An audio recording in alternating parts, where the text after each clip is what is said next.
This story follows a man who gets transported into a game he was playing, where he is reincarnated into a god named Nebula, and he has to battle 27 other gods to become the sole ruler of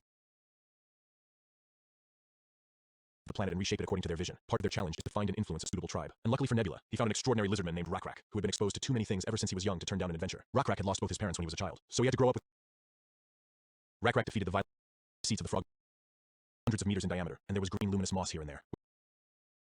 It's perilous, but rather as opportunities for transformative change. This mindset led him to eagerly investigate a mysterious cave rumored to have a hidden his life and witnessed the guardian he believed in cut the inferior fiend the frogman worshipped into pieces. These experiences filled Rakrak's life with thrill and adventure. As a result, he no longer viewed new adventures as perilous, but rather as opportunities for transformative change. This mindset led him to eagerly investigate a mysterious cave rumored to have a hidden entrance to an unexplored territory. Now on to the next part. The inside of the ancient ruin was a shockingly large empty space. It was roughly hundreds of meters in diameter, and there was green luminous moss here and there, which made it possible to see the overall size of the clearing. In the center of the empty space were arched stone bridges that were around tens of meters tall, and they were placed in a zigzag pattern that led downward. And seeing that there was no other way around, they will have to go on that path where the stones are laid, which led Rakrak to think that it would be nice if they could jump down at once, as it was such a time-consuming journey, since the stairs seemed to be endless after all. With this, Rakrak stood at the edge and think hard for an easier way to descend, but nothing comes into mind. So Jael then inquired if he is going to pray to their god, to which Rakrak firmly responded that he wouldn't, as he didn't want to trouble their god with such matters. He believed that with their combined presence, they could more easily devise a solution. With this determination, they gathered to brainstorm a plan. They initially considered the idea of weaving long vines into ropes was the most reasonable solution, but considering the time it would take, they decided it would be better to go down the bridge instead. Still, they spent a few more minutes trying to think of something else, but as no great ideas came to them, Rakrak, who valued efficiency and decision-making, ended the meeting, and so they moved on to the next task, and that is to begin descending the bridges with their strong lizardman legs. However, difficulties emerged not long after they got onto the bridges. Several pairs of glowing eyes were fixed on them, as if these monsters were looking at them like a snack, which intrigued the crew on what danger it might be, and as the eyes drew closer, they revealed their source to be a group of rats, notably large ones at that. But Owen, who had lived in the area for a long time, wasn't a stranger to these creatures, and so he informed everyone on what it's supposed to be, describing it as a nutria, and they may have eaten it a few times before, and with this, they remembered exactly what it was. So now they don't have to wonder if it was a threat, but this one looks a lot bigger than the ones they ate, so there's still a mystery within these creatures, because an average nutria was about 60 centimeters long and weighed around 10 kilograms, but the nutria Rakrak was looking at seemed to be about a meter long, which meant it would weigh tens of kilograms. Additionally, there was something else that piqued Rakrak's attention. Now he gets why he didn't think of nutrias when he first saw these creatures, and that is because nutrias don't travel in groups or charge at people while baring their front teeth like that. So there is that possibility that these aren't the nutrias they knew of. With this, Rakrak decided to just call them rat monsters. It was a simple yet fitting name, because in Rakrak's opinion, normal animals wouldn't get hostile towards people for no reason. In fact, they would usually run away, but monsters on the other hand ran towards people as if they had a purpose. They might be the ones protecting this place, or maybe they're just rats. But regardless of their nature, the safety of his group was paramount. Therefore, he signaled to everyone to ready their weapons, preparing for any potential threat these creatures might pose. And without even a moment's breath, the rat monsters lunged toward Rakrak and the others, but it quickly came to an end. There was around 20 rat monsters, which was quite a lot, but Rakrak and his warriors were veterans. While the bridge was quite narrow for all 7 lizard men to stand on at once, the rat monsters charging at them ended up skewered by the warriors' spears. After that, Rakrak questioned whether the rats they found could be eaten, which Jael believed there was no apparent reason why they couldn't be eaten, but she was curious about Rakrak's tendency to classify everything as either edible or inedible, and Rakrak quickly justified his approach, stating that determining what is edible is a matter of utmost importance. Jael agreed that his perspective wasn't wrong, but she proposed an alternative viewpoint. She suggested they could also consider whether the rats could be domesticated and raised similarly to the water buffaloes. This immediately intrigued Rakrak, as expected of his wife, but their journey on this unknown area had just begun, so they will have to put that question for later. So they decided to just remove the organs first in order to easily carry the rats and move along.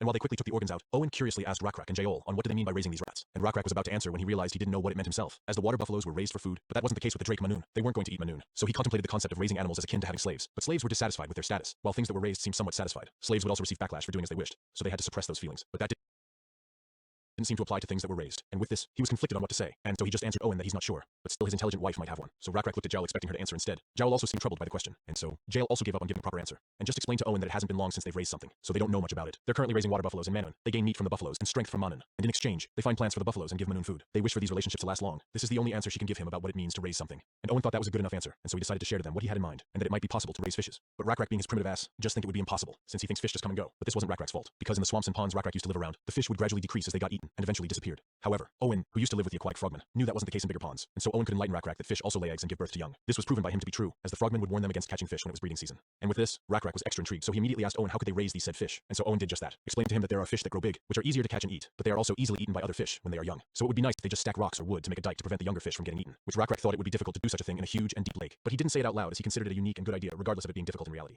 And he is thinking of dividing the clan into 2, so it'll be cruel to those who have to leave and also to those who have to stay through the winter, so it would be nice to find a way to do what Owen had just suggested. But then all of a sudden, one of the warriors handling a rat monster screamed, and Rakrak quickly turned around and approached the warrior and looked at the warrior closely. The warrior held his hand in pain, one of his fingers smelled slightly burnt, but it doesn't seem like he got bitten though. So Rakrak asked the warrior what happened, to which the warrior explained that all he did was touch the rat, and he felt pain. This instantly piqued Rakrak's interest, and so he went ahead and reached toward the rat monster. And as his finger came close to the rat, a bright spark suddenly climbs up to Rakrak's hand, but he wasn't a stranger to this kind of thing, as Rakrak knew the concept of static electricity from when he touched fur leather in winter, but this was too painful to be compared to that. And looking at him in pain, his wife Jael immediately went to him with concern in her eyes, as this was also a shock to her, as she doesn't have a clue on what is going on. And only Nebula, who was watching everything unfold from behind, realized what it was. The nutria was possessed by the demonic energy of the ruin that he hoped it would not be. And this was because divinity wasn't the only source of power in the lost world. For example, the last time Nebula had won the game on Earth, he used nuclear weapons, which was technology rather than divinity. Divinity and science would grow directly proportional to each other until the Middle Ages, and in modern times, they became negatively correlated. When people become faithful to their gods, they tend to distort science. On the other hand, when people become proficient with scientific technology and knowledge, they believe in God less. This was because science could do what the gods could do, but this decrease in belief was still less than in the real world Earth. There's no way to really know if gods exist on Earth, but gods are real in the lost world. And in the lost world, alongside divinity and science was magic. Magic was also negatively correlated with divinity, but it was different from science in that the negative correlation between magic and divinity existed from the very start. This is because magic is its own force. Anyone or anything that used powerful magic in ancient times was unstoppable. Those who had magic would be perceived as a god, and thus they wouldn't wouldn't believe in a god. Magical powers naturally began to weaken and fall during modern times as science developed, but not every game progresses until modern times, and he had also secured quite a few wins with magic. Therefore, he knows too well that it was important for players of the Lost World to not only utilize divinity, but also balance science and magic well. Nebula had a good understanding of these rules, and always thought of using magic if necessary, but he didn't think he would obtain demonic magic this quickly. And among the many kinds of ancient ruins were the demonic ruins, which were considered an ultimate dungeon to obtain demonic magic. Simply put, acquiring demonic magic would grant the individual the ability to learn magic. Additionally, the effect not only applies to the individual making the achievement, but also to a few generations of their close kins, especially if it's a clan society like Rakrak's clan. All members of the clan may obtain demonic magic. That was the dangerous part. Obtaining demonic magic did not mean one would become a wizard right away. In order to use magic, spells needed to be learned, and these types of spells required research on ancient ruins, all kinds of ancient knowledge, and magic. However, those who had demonic magic were powerful just by having it. They could make small flames, make objects shine, or even make sparks fly.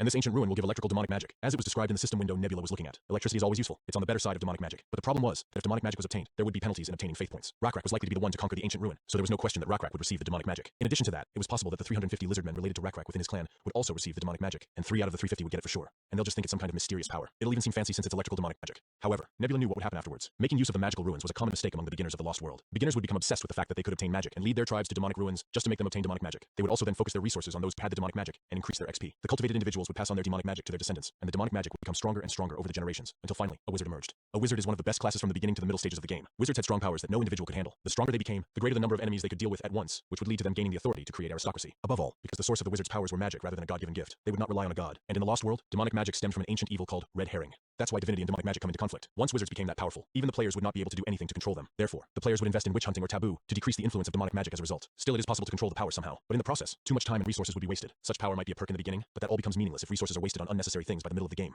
And a player such as Nebula would be able to balance magic well, allowing him to apply it to his build with no other problems. But it was tiring to do so, and determining whether to increase or decrease unnecessary variables was also an important task in the game. According to the statistical side of things, demonic magic did have a lower win rate due to beginners getting overthrown by wizards, but it was still on the higher side of things when compared to pure divinity or deity-demon blend. But he does aim to play with more variability, so he was contemplating if he should warn Rakrak that the demonic ruin will start to show its true colors and try to tempt them. And with Rakrak's personality, he would go to the ends of the ancient ruin if he doesn't warn him. And so Nebula agonized whether to warn Rakrak, but then decided not to. This was because once he checked Rakrak's stats again, he discovered a unique ability that hadn't been there until recently. It was likely to have appeared as Rakrak defeated Shunin and Aloy's frogmen. With this, Nebula was convinced that it might be fine to just leave it to Rakrak, as he believes that Rakrak will get the best outcome, since there is a way to acquire both divinity and demonic magic without getting penalties after all. And so Nebula just waited and see what will happen. Meanwhile, back to Rakrak's side of things, amid the sharp pain that Rakrak was experiencing, Rakrak suddenly heard a voice speak to him, asking him if he wants this kind of power, which made Rakrak look around, but saw nothing unordinary. So his attention went to Jael, who was frantically asking if he was okay, to which Rakrak replied that he was, but seeing what happened to him, they should make sure to kill these rat monsters. So those who know how to shoot arrows, he asked them to ready their bows, and those who are injured should watch the rear. But as he was instructing them, Rakrak then heard the voice again, asking him again if he was interested in the power displayed. Rakrak only moved his eyes this time and saw a wide, transparent creature crackling with blue sparks hovering in the air. Its outer appearance was that of a stingray, but Rakrak, who had never seen a stingray before, didn't know what it was, and as he was wondering what to say to it, the electric stingray then told Rakrak that it can hear him even if he speaks with his mind. This fascinated Rakrak, so he did just that, promptly asking the stingray what it was, to which it confidently responded that he is the spirit that protects this ruin, and he is only visible to those with strong powers. But Rakrak thought that the stingray said was a lie, but as he thought of this, he realized this thought wasn't communicated to the spirit. Consequently, he realized that shallow thoughts are communicated, but deeper thoughts aren't. So if the stingray really is a spirit that can distinguish those with strong powers, he can try to read this thought too. But as he expected, the electric stingray wasn't able to read this thought. With this in mind, Rakrak was more confident in conversing with this unknown entity. So he then asked the stingray, what power is it talking about? Which the stingray proudly responded that he is talking about electricity, the power to burn other beings and create light, sun like light and fire like heat, and it can give him that power. And Rakrak nodded in a subtle way that would not seem strange to the others that were with him, and responded that he will gladly accept it if it gives it to him. But the electric stingray hesitated, revealing that there was one more condition Rakrak had to meet before receiving the promised power. This revelation caused Rakrak to frown. As expected, this stingray was a scammer. It is not here to give but to trade. And so with a cold tone in his thoughts, Rakrak schooled the stingray that if it was really initiating a trade in the first place, it has to state the conditions first, and it needs to make sure to convey what it is giving him and what it is that it wants from him. But because of what it just did, Rakrak expressed that he was disappointed and felt a lack of trust and straightforwardness in their dealings. So he might not be willing to accept his offer anymore. Still, the stingray tried to convince Rakrak that meeting the condition would be easy for his strength, but Rakrak had enough of its bullshit. So he looked at the stingray with the most devious side eye and commanded it to not lie no more. And he doubles down with a warning that if he felt even an ounce of lie on the words it was about to say, he would just go back right now and block the entrance to this cave that seemed to have been blocked for no apparent reason. Then he could order his warriors to prevent anyone from entering this cave and warn all the descendants of his tribe to never enter. So if there is really something it wants from him, it should know its place and show the appropriate attitude. And with this, the electric stingray was clearly in a state of panic.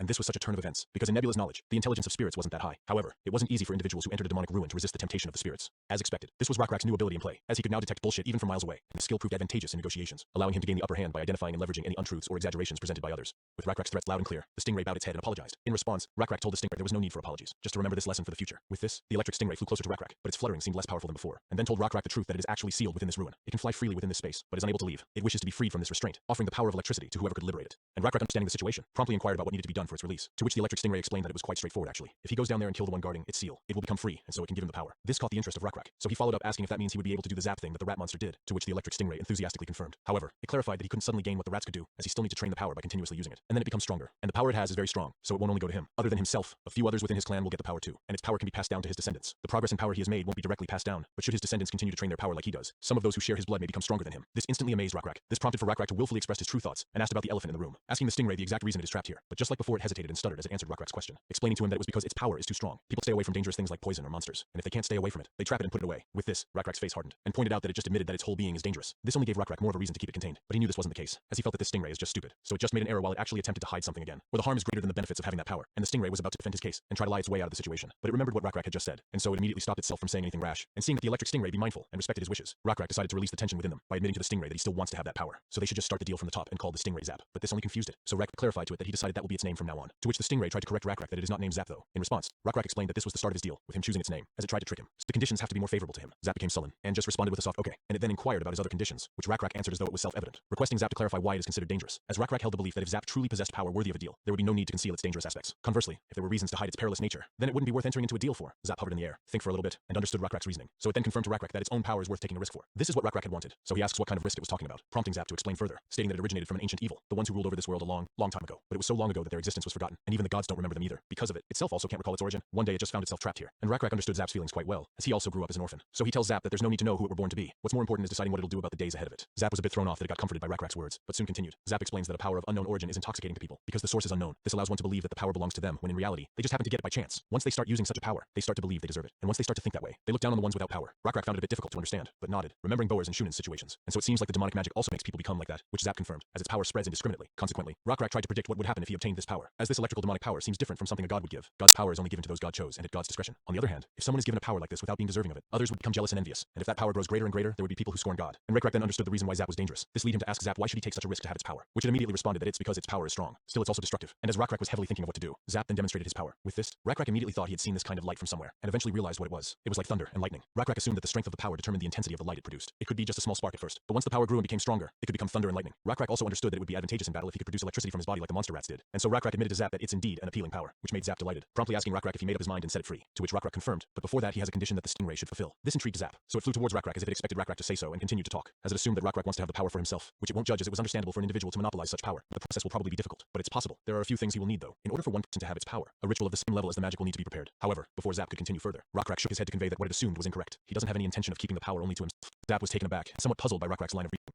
to request further clarification. Rakrak highlighted that Zap had initially mentioned the power of electric demonic magic was distributed indiscriminately, but also noted the possibility of spreading power in one individual through a ritual. Even if the statement were true, it might also be feasible to selectively distribute this power to specific chosen individuals, rather than indiscriminately. Zap, still appearing puzzled, conceded that it hadn't experimented with this approach but believed it could be possible. A minor ritual might suffice. Although Zap was uncertain why Rakrak would want to do this, Zap reasoned that unless Rakrak monopolized all the power for himself, the outcome would essentially be akin to leaving it to chance. Rakrak, however, disagreed, asserting that the situation would indeed be different. If the power were bestowed only upon certain individuals, it would appear as though it was a deliberate choice made by a god. In other words, the power would no longer seem like an ambiguous force from an ancient evil with no identifiable origin, but would instead be recognized as a power with a clear source and purpose. But Zap just then pointed out that it's not God's choice though. His power isn't granted by a god. But Rakrak just slightly smiled and told Zap that's not the important part. If people think it's God's gift, then it will be from that point on. What difference does that make? The chosen ones will think that God has given them the powers, and their faith and devotion will reach God. And Zap tried to argue against Rakrak, but couldn't think of anything to say, because what Rakrak was saying was also true of the system of the lost world.